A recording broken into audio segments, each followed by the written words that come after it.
I have not heard that, but that's the type of thing at this point that they would have some sort of communications or some sort of a sense of what those communications were. And then any details about how this may go from here. And I know they're starting to assemble. It's possible. We have asked for it under Florida public records laws to get access to some more of the video that police may have had, as well as any messages and 911 calls. Tom, we're going to cut you off here and go to this NBC News special report. This is an NBC News special report. Here's Lester Holt. Good afternoon. We're coming on the air with an update on what the FBI has called an apparent assassination attempt against former President Trump. We're about to hear from the Secret Service and other law enforcement officials about what took place on Sunday at Mr. Trump's West Palm Beach golf course after a Secret Service agent saw what appeared to be a rifle on the perimeter of the golf course. The Secret Service says it recovered a semi-automatic rifle. They also say it had a scope at the scene, along with a backpack and a GoPro camera. Today, police releasing body cam of the arrest of 58-year-old suspect Ryan Ruth. Ruth appeared in court today. He is charged with 2 counts related to possession of a firearm. Mr. Trump has thanked law enforcement for keeping him safe during Sunday's incident. The update looks like it's about to get underway here. Let's take you to the scene now. Okay, just a couple little housekeeping things here, in case you haven't been with me at a press conference. We, meaning the gentlemen that are up here, which is the U.S. Attorney, FBI, Secret Service, we're going to give you everything that we have. We're going to give you the latest updates. They're going to tell you what's going on with the investigation, everything. And then we're going to do a limited amount of questions. So make them good, all right? Don't get into what if and all this. Get legitimate questions. We got it? Yes, sir. Okay, everybody ready? Yes, sir. Okay. We're here today to give an update on the investigation in regards to the incident at Trump International. With me is the U.S. Attorney, the FBI, and the Secret Service. Just to give you a little information, as you well know, the road down there on Summit is still blocked off. It will be blocked off probably for the remainder of today and probably a good portion of tomorrow until some of the investigative things need to be done and finished. But we're accommodating people in and out, getting them to the library, getting them to the post office, so the public is not going to be that far inconvenienced. The security level at Mar-a-Lago is the highest it can possibly be now. The road closures are back in place and will remain there. The checkpoints are in place. And my commitment to the Secret Service is to give them every possible resource from PBSO. Once they determine the level of security that they need, they will get all the resources possible. So having said that, I'll let you talk to the U.S. Attorney. Thank you, Sheriff.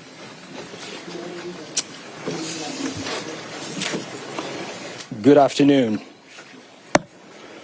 Thank you for joining us today. My name is Markenzie Lapointe. I am the United States Attorney for the Southern District of Florida. I want to start by expressing my deep gratitude to Sheriff Rick Bradshaw of Palm Beach County Sheriff's Office for hosting today's press conference and for his department's assistance with this matter. I'm truly grateful for your leadership, sir. I'm also pleased to be joined by our partners in federal law enforcement from the FBI and the United States Secret Service, and also from ATF. Joining us today for comments and announcements are Special Agent in Charge Jeffrey B. Veltri of the FBI Miami Field Office, and Acting Director of the U.S. Secret Service, Ron Rowe. I want to also thank the men and women in law enforcement who have been working around the clock in the initial phase of this ongoing investigation. Our partners include federal and local authorities who effectuated the apprehension of the defendant and have aided in ensuring federal charges were filed against him this morning. We're here to announce that Ryan Wesley Routh, 58 years old, of Hawaii, has been charged by a criminal complaint in the Southern District of Florida with firearms offenses related to an incident which occurred yesterday at Trump International Golf Course right here in West Palm Beach. Roth was charged federally with possession of a firearm by a convicted felon and possession and receipt of a firearm with an obliterated serial number. He had his initial appearance today before Magistrate Judge Ryan McCabe in the federal courthouse in West Palm Beach. According to the allegations in the complaint, a U.S. Secret Service agent walking the golf course perimeter saw what appeared to be a rifle poking out of the tree line. After the agent fired a service weapon in the direction of the rifle, a witness saw a man later identified as Ralph fleeing the area in the tree line. Ralph was later apprehended by officers from the Martin County Sheriff's Office in coordination with the Palm Beach County Sheriff's Office. The complaint alleges that in the area of the tree line from which Ralph fled, agents found a digital camera, a backpack, a loaded SKS-style rifle with a scope, and a black plastic bag containing food. The serial number on the rifle was obliterated. According to the complaint, Ralph was convicted of felonies in North Carolina in December 2002 and March 2010, and therefore was prohibited from possessing a firearm. The FBI is leading this investigation, this ongoing investigation. As the Attorney General stated earlier today, the FBI is continuing its investigation of this incident as an assassination attempt upon the former president. The investigation remains at its early stages. The entire Justice Department, including the FBI, the United States Attorney's Office for the Southern District of Florida, and the National Security Division are coordinating closely with our law enforcement partners to fully investigate and prosecute this matter. The charges we're announcing reflect the strong collaboration of the agencies represented here. The U.S. Attorney's Office, the Department of Justice, would be unable to carry forth our mission without the invaluable assistance of our federal, state, and local law enforcement partners. I would like to thank the Bureau of Alcohol, Tobacco, Firearms, and Explosives, and we have Chris Robinson here, Special Agent in charge, and your Secret Service for the invaluable assistance they are providing, they have been providing. I would also like to recognize the Palm Beach County and Martin County Sheriff's Offices for apprehending the defendant. Again, without the local authorities to assist in those things, it would be literally impossible to accomplish the things we're able to accomplish on the federal side. I want to personally express my gratitude to the attorneys with the U.S. Attorney's Office for the Southern District of Florida and the Counterterrorism Section of the Justice Department's National Security Division for their nonstop work over the last 24 to 30 hours. Together, we will continue to work tirelessly to ensure accountability and the pursuit of justice. At this time, I will invite FBI Special Agent in Charge Jeff Veltri to the podium. After Special Agent in Charge Veltri completes his remark, Acting Director of the U.S. Secret Service, Ron Rowe, will provide remarks before we open the floor for a few questions. On our end, given that this is a pending matter before the court and the investigation is ongoing, all comments will be limited. Thank you very much. Jeff.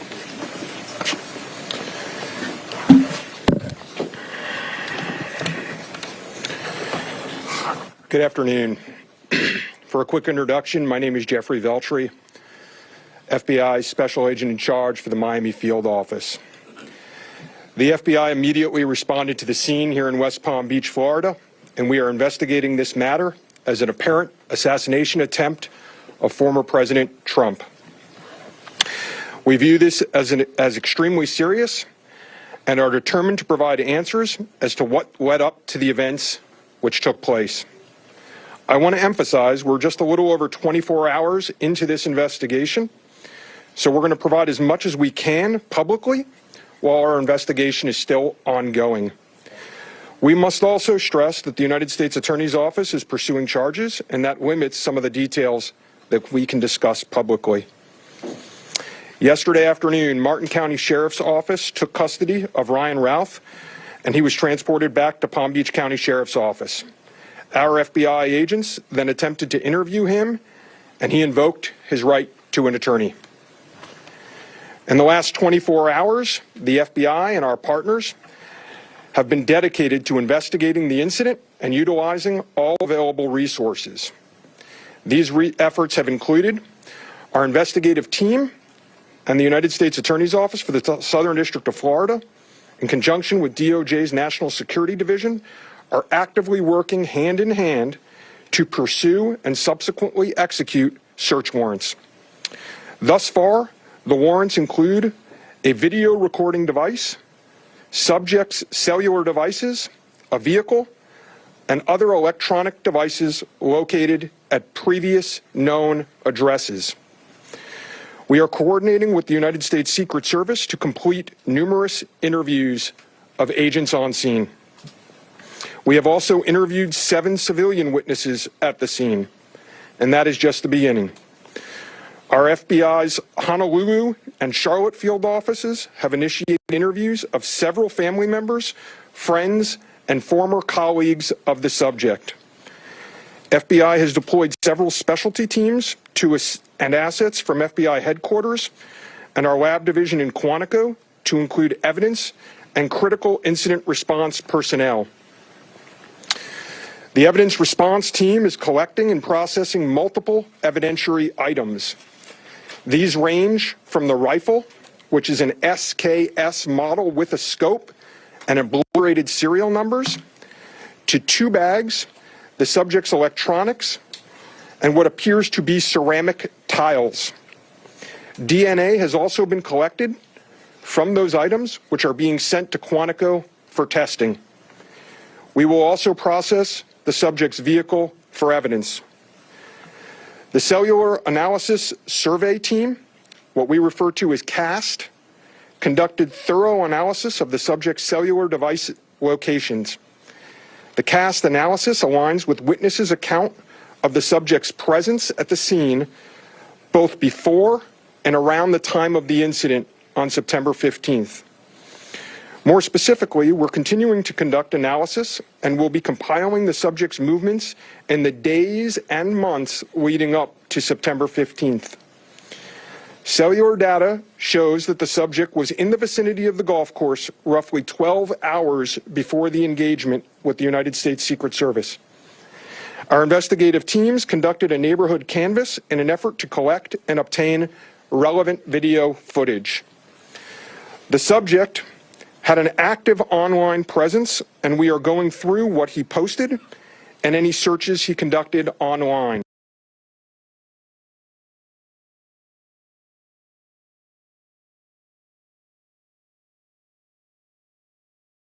Request to companies for returns on the subject's phone and social media accounts.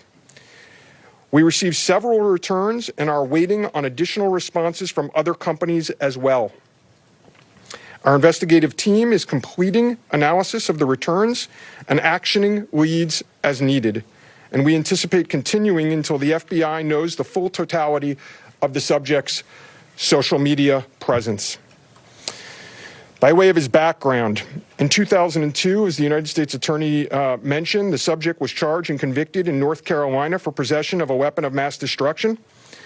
Law enforcement checks also revealed that from 1997 to 2010, the subject had numerous felony charges for stolen goods. I can also share with you that he was the subject of a previously closed 2019 tip to the FBI where it was alleged he was a felon in possession of a firearm. In following up on the tip, the alleged complainant was interviewed and did not verify, I repeat, did not verify providing the initial information. The FBI passed that information to local law enforcement in Honolulu. On behalf of the FBI, I would like to thank the Palm Beach County Sheriff's Office and Martin County Sheriff's Office for their incredible work in actioning the witnesses' information and rapidly apprehending the subject.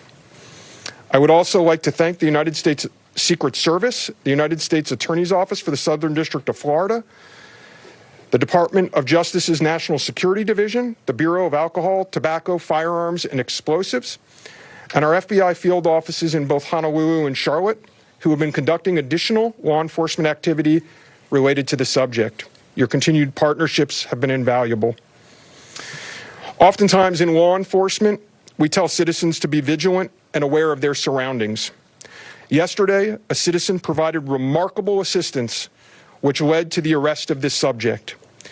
We appreciate the public's diligence in passing potential tips and information regarding the subject and this incident to the FBI. If you have any information, please call 1-800-CALL-FBI or go online to tips, that's tips.fbi.gov. With that, let me turn it over to the United States Secret Service Acting Director, Ron Rowe. Good afternoon, everybody. Yesterday afternoon, this country was reminded of the heightened and dynamic threat environment the United States Secret Service and its protectees face on a daily basis. Immediately following the assassination attempt of former President Donald J. Trump on July 13th, the Secret Service moved to increase assets to an already enhanced security posture for the former president. In the days that followed, President Biden made it clear that he wanted the highest levels of protection for former President Trump and for Vice President Harris.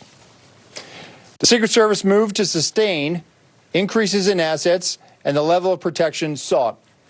And those things were in place yesterday. At approximately 1:30 p.m., former President Trump was playing golf during an off-the-record movement to the Trump International Golf Course. A Secret Service advance agent supporting the front edge of the agency's layered approach to protection encountered an individual attempting to secrete himself in the wood line. This happened, the alleged gunman was on the public side of the fence near the 6th green. A layered approach of security is integral to the Secret Service's protective methodologies, and it's also the key to our success. As former President Trump was moving through the 5th fairway across the course and out of sight of the 6th green, the agent, who was visually sweeping the area of the 6th green, saw the subject armed with what he perceived to be a rifle and immediately discharged his firearm. The subject, who did not have line of sight to the former president, fled the scene. He did not fire or get off any shots at our agent. With reports of gunfire, the former president's close protection detail immediately evacuated the president to a safe location. The protective methodologies of the Secret Service were effective yesterday.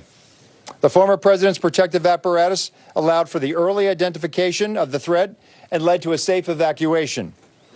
The increased assets directed by President Biden were in place yesterday. These included the counter-sniper team elements, counter-surveillance counter-surveillance agents on the exterior, counter-assault teams partnered with local tactical assets from the Palm Beach County Sheriff's Office, and counter-unmanned aerial system elements. All of these entities were present yesterday. And while all of these assets were in place, as I've said publicly, we must satisfy the basic requirements of the Secret Service's protective methodologies.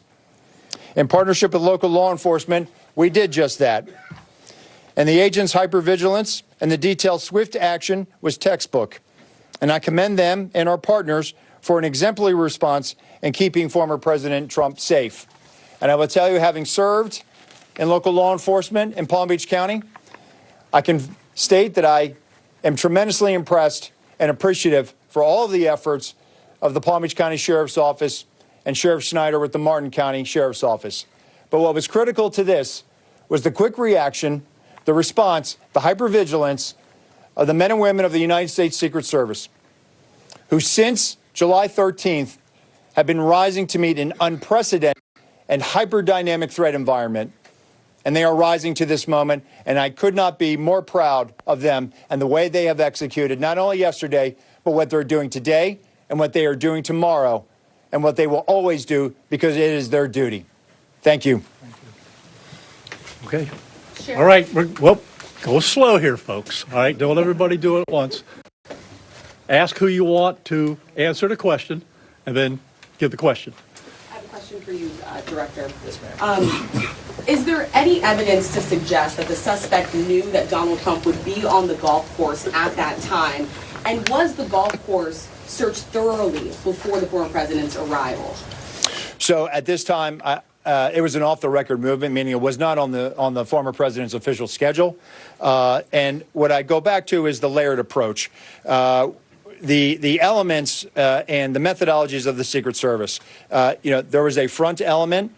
It did its job in sweeping ahead of the president. That's what identified this individual who was in that wood line. And the swift action of that agent doing his job, pushing out ahead, sweeping while the president was behind him several hundred yards and several holes away, out of sight from the gunman, did his job. And that was what alerted the detail, and the swift action is what triggered that. Was there any evidence to suggest that the suspect knew that Donald Trump was going to be on that golf course at that time? Based on what I know now, and it's an active investigation, I don't have any information on that. Director Rowe.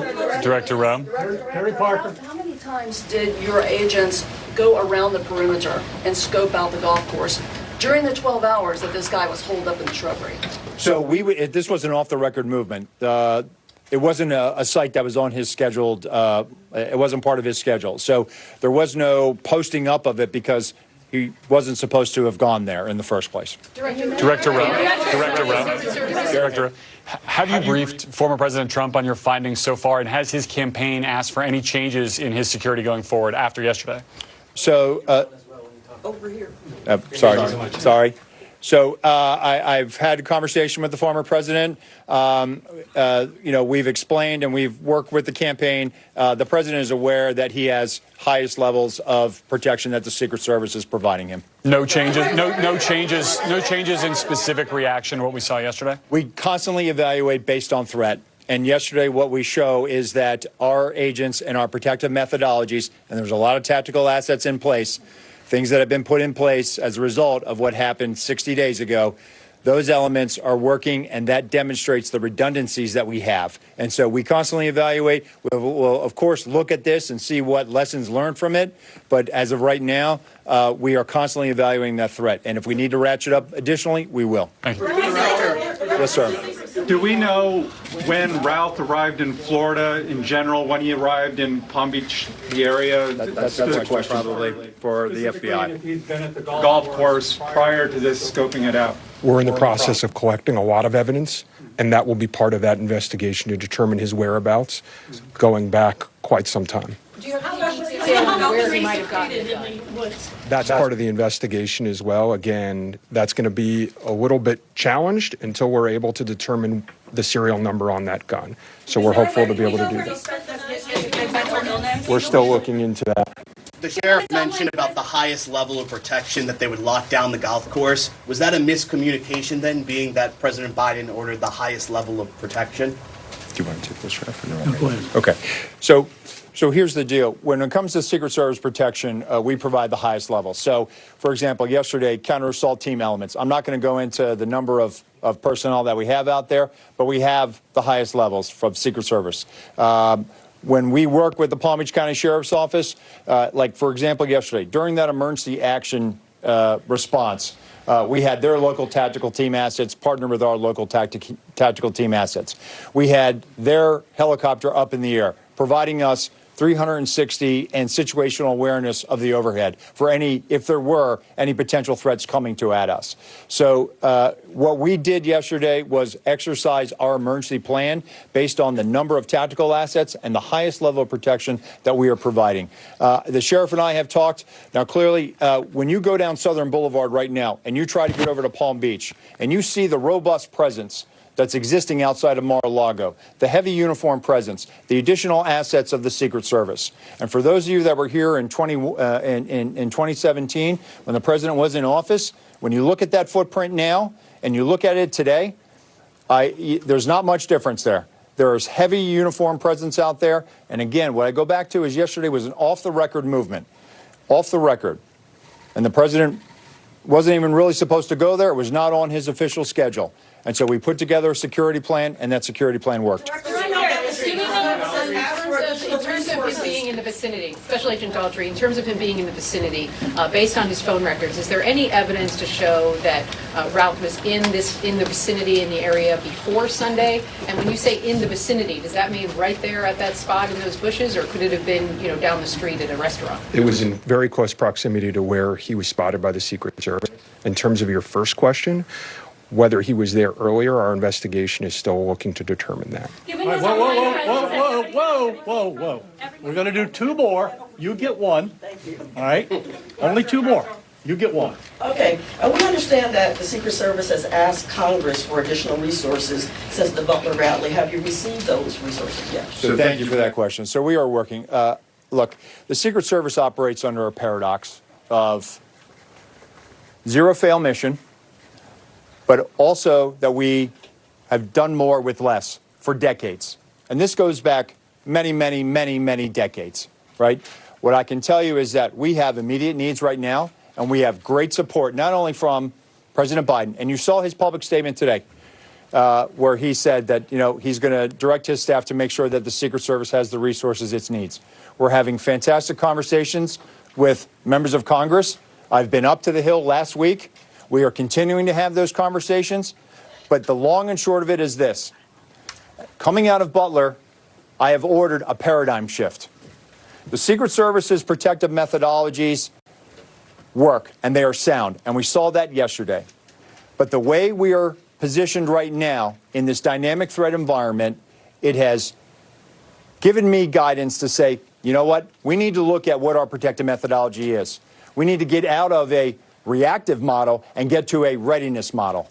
There could be another geopolitical event that could put the United States into a kinetic conflict or some other issue that may result in additional responsibilities and protectees of the United States Secret Service. And so we are working, we are making information available to all of our partners. And I just want to say that the commitment of Congress to the Secret Service throughout the years has been tremendous. And we will continue to work with them and Secretary Mayorkas, whose support in making sure that we're getting what we need has been phenomenal. He is one of our biggest champions and our advocate. And so we're having these conversations, and I feel confident that we will get what we need. We have immediate needs. We have future needs, too. I need to make sure that our counter snipers are the best trained counter snipers in the world, that they are exactly doing what we need them to do, and that they match counterparts in the military and Tier 1 forces.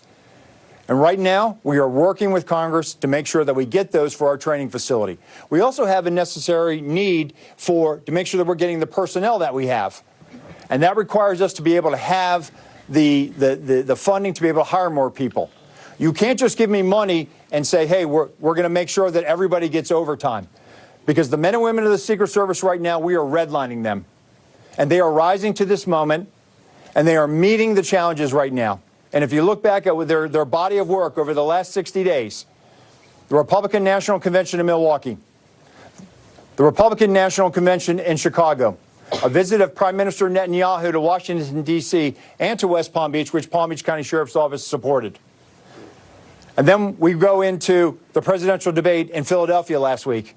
And for those in the media that have been to a national special security event, if you saw the National Constitution Center last week, what you saw was pretty much a mini national special security event with the number of assets that were on that perimeter.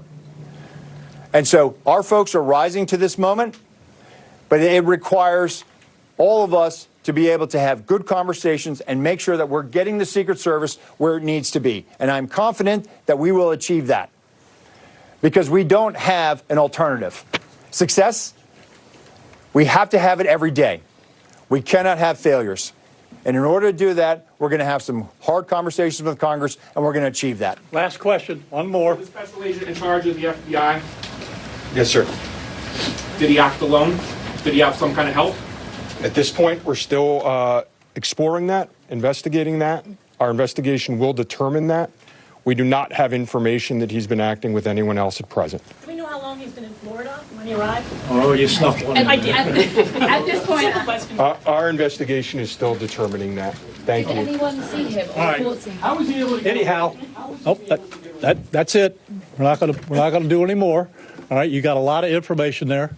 The last thing I will tell you is, like the director of the Secret Service says, the president called me last night, President Trump. He thanked me for everything that we did along with the Secret Service. He knows we work great together, and he feels safe. That's important because he is. And what we did yesterday proves that the system can work because the suspect didn't even get close to getting a round off, and we apprehended him and brought him to justice. So we're very, very proud of that. Thank you, folks, for being here. I appreciate it. Sheriff, one more time for the record. How do you pronounce his last name, Sheriff? Is it Ruth or Routh? I've heard both. I say Ralph. But... All right, that news conference now breaking up in Palm Beach, Florida, where federal officials meeting with reporters describing what they have regarding Ryan Ruth, the suspect who was apprehended yesterday, believed to be right now the lone operator in an attempt on the life of former President Trump. The Secret Service acting director Ronald Rose saying the security plan worked. He defended fiercely Secret Service actions yesterday that began with an agent opening fire on someone who apparently was holding a gun that flushed the man away from the scene, and later, based on a tip from a civilian and a photograph of the suspect vehicle, they were able to track him down and safely bring him into custody. We got some new detail there, in fact, regarding that encounter with the first agent and the suspect. The Secret Service saying that he did not, meaning the suspect did not have a line of sight. In other words, was not in a position to have fired a weapon effectively against the former president. He talked a lot about the dynamic threat environment the Secret Service currently encounters as it looks to secure numerous candidates and their families and support during this, of course, busy season as we count down toward the presidential election in November. I want to go straight to Garrett Haake. You heard him at the news conference. First of all, did you get the answer on how it's pronounced? I didn't, Lester. The sheriff said Routh, but at the courthouse earlier today it was Ruth. So that at least remains an open question. What we did get today was a robust defense of the Secret Service and their protocols. The acting director calling this a success. He talked about the layered process by which the Secret Service handles what are called these off-the-record events, and described an agent shooting first and asking questions later, essentially having seen that gun barrel poking out before former President Trump would have even been in sight of the person hiding in the woods. That's setting off this chain reaction law enforcement response. The Secret Service director saying that agent and local law enforcement who apprehended the suspect just a short time later did everything right in this instance. What the Secret Service acting director didn't answer was my question about what changes might still be forthcoming for Donald Trump and his protective detail. You heard at the start of this news conference that the security at Mar-a-Lago is as tight as it can be. And indeed, I covered the former president when he was the president down here. The footprint around Mar-a-Lago looks very much the same as it did at that time. But what is that going to look like during the course of a presidential campaign? What is it going to look like as the former president continues to go about his daily life here in South Florida and in other places? The acting director would only say that that is going to be an ongoing process of evaluation. Likewise, from the FBI special agent in charge who spoke, an ongoing process to determine exactly how long this individual, the suspect, was in Florida and in position, and whether or not, although the FBI special agent seemed to indicate they believe the answer to this question is yes, whether that person worked alone. So, Lester, a lot still to come in this investigation. All right, Garrett, thanks very much. Let me bring in Justice and Intelligence correspondent Ken Delaney. And Ken, we know the suspect appeared in federal court today being charged with weapons violations in this case. Are those simply initial charges that gives them the authority to hold him while they continue to pursue facts about the apparent assassination attempt?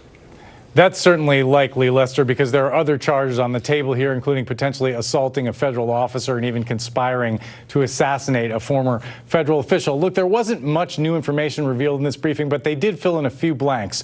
One, they said that the suspect is not cooperating and has asked for a lawyer, so is not answering questions from law enforcement.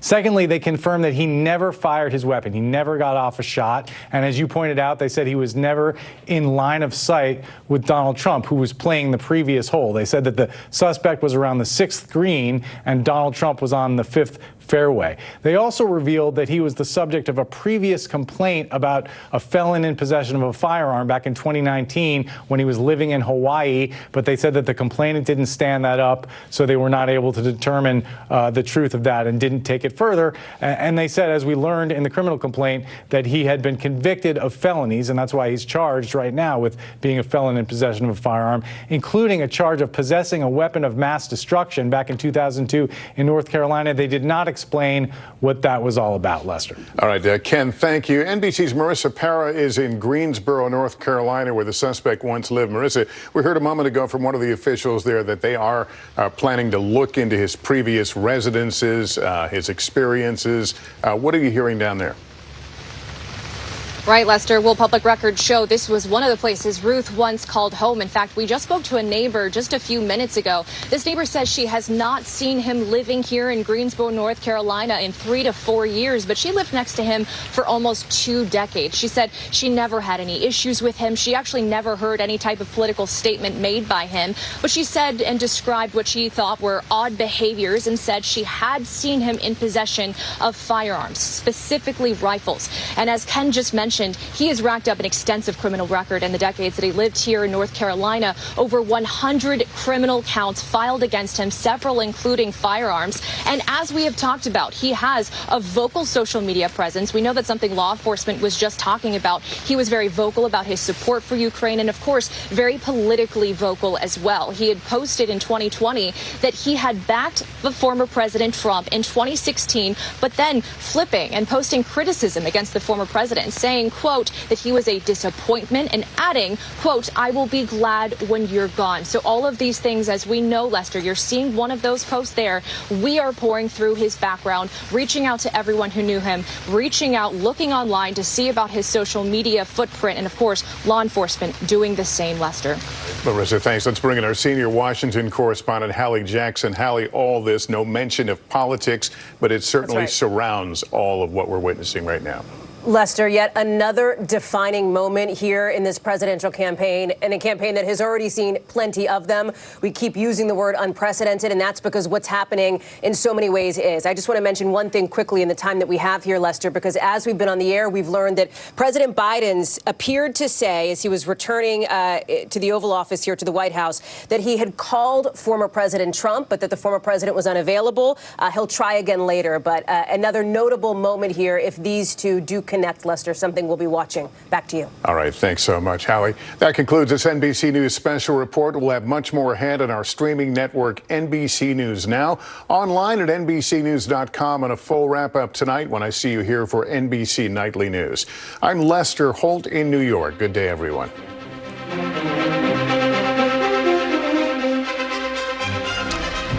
I'm Aaron Gilchrist. You've been watching an NBC News special report on the apparent